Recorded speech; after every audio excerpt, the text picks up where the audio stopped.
Palestinians in the Gaza Strip and in the West Bank have been holding anti-Israel protests known as the Day of Rage.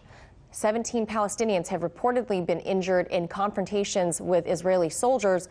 The Israeli military has put the West Bank city of Ramallah under a closure using checkpoints and roadblocks.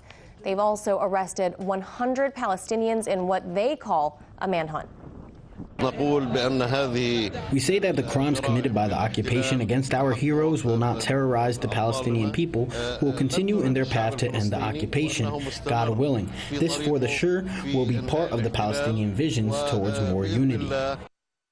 And this follows an outbreak of violence that has left 4 Palestinians and 2 Israeli soldiers dead. Hardline Jewish protesters outside Prime Minister Benjamin Netanyahu's residence and in West Bank settlements. They're calling for the Israeli army to take a more forceful approach. Joining me now to discuss more, RT correspondent Dan Cohen, who spent years on the ground in Israel and the Palestinian territory and made the documentary called Killing Gaza. He's joining us now. All right, Dan, what brought about this latest explosion of violence? Well, if we watch the mainstream news here in the U.S., we never hear about the greater context, about the colonization, settlement expansion that goes on every day. The Palestinians are living under the boot of the Israeli occupation, and then we only hear about the response to this, whether it's violent attacks like we've seen or otherwise. So in the last couple weeks, we've seen 33 Palestinian-owned homes demolished. Just last week, 14 Palestinians became homeless. And so these are things we never hear about.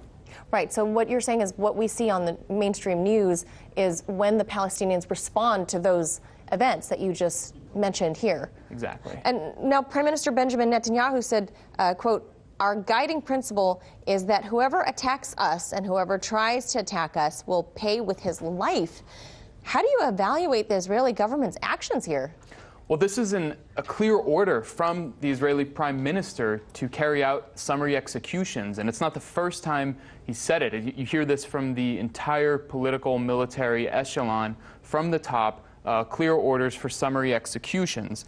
This is, illegal under international law. And in this manhunt that Israel is carrying out, they've arrested, as you said, 100 people, including a journalist, a lawmaker, and a child. Now, that's under the pretext of looking for someone who opened fire on Israeli soldiers. And I don't think, all of these people are suspects. They've also put the entirety of the city of Ramallah, where I lived on and off for a few years, under blockade. So no one can go in, no one can go out, and it's a matter of collective punishment. What are the living conditions like in Ramallah? If things are blocked off for who knows how long, what's it like to be trapped in there? Well, Ramallah itself is it's somewhat of a bubble of the West Bank. So it's where the Palestinian Authority is situated, and the living conditions in Ramallah itself are actually pretty decent compared to the rest of the West Bank. But, there's a lot of resentment from Palestinians who live in the rest of the West Bank towards Ramallah. But, so the Israelis will allow, food and everything to transfer in to keep it afloat, but as they carry out this manhunt. I see. Now, what about de-escalation? Has anybody thought about that? Are they going to do it? Do you see that happening?